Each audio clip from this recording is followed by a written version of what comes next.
The second step in metallurgical process is extraction of crude metal, and there are various methods again for extracting the crude metal from the ore.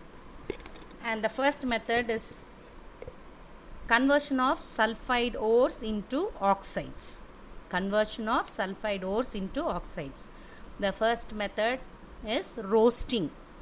Roasting is usually applied for the conversion of sulfide ore into their oxides. In this method, the concentrated ore is oxidized by heating with excess of oxygen in a suitable furnace below the melting point of the metal. For example, lead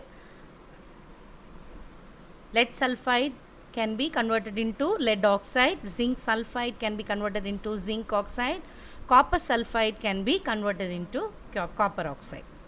Roasting also removes the impurities such as arsenic, that is AS is converted into AS3O2, and sulfur can be converted into sulfur dioxide, phosphorus is converted into phosphorus oxide. The next method in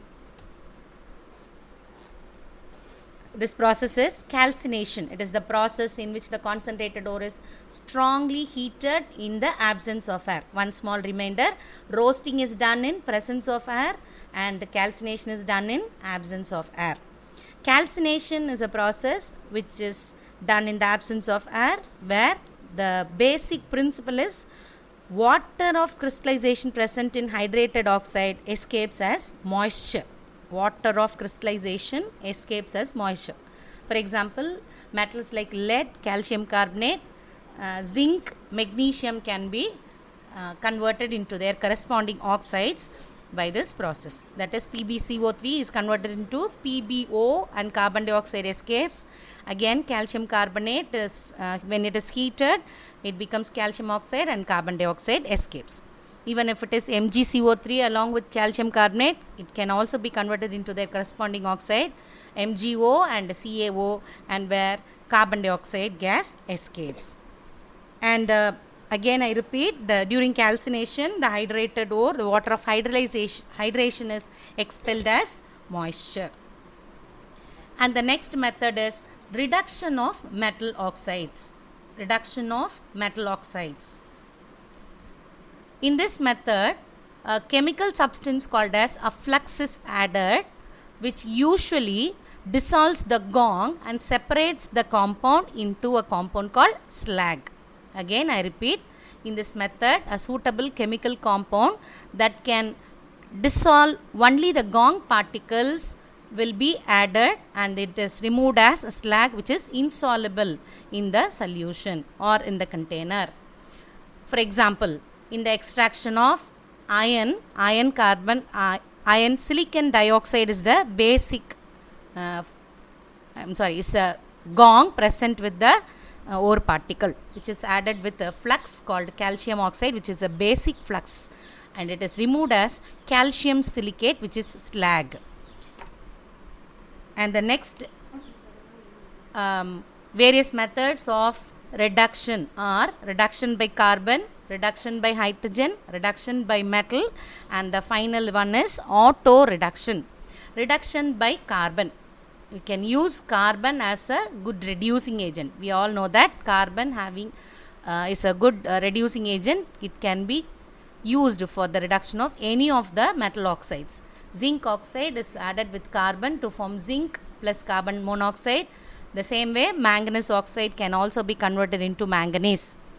Also, reduction by hydrogen. Again, hydrogen, which is the highly electropositive element, can reduce metals like silver and nickel. And silver oxide is converted into metallic silver. Nickel oxide is converted into nickel. Here I want to mention one small thing. This nickel oxide is added with a substance called water gas, which is a combination of carbon monoxide and hydrogen, which converts this nickel oxide to metallic nickel. Reduction by metal. Again, we are going to adopt the method of reactivity series of metals. That is, barium can be reduced by magnesium, chromium can be reduced by aluminium. Barium oxide, when it is treated with magnesium, it forms barium oxide and magnesium oxide. Chromic oxide is converted into corresponding chromium metal. And another method, auto reduction, is also applied for the substances where we need not require any external reducing agent. This mercury is one metal which reduces itself only with the help of oxygen. Just by roasting it in air, it can be converted into metallic mercury, which is in liquid state, we all know.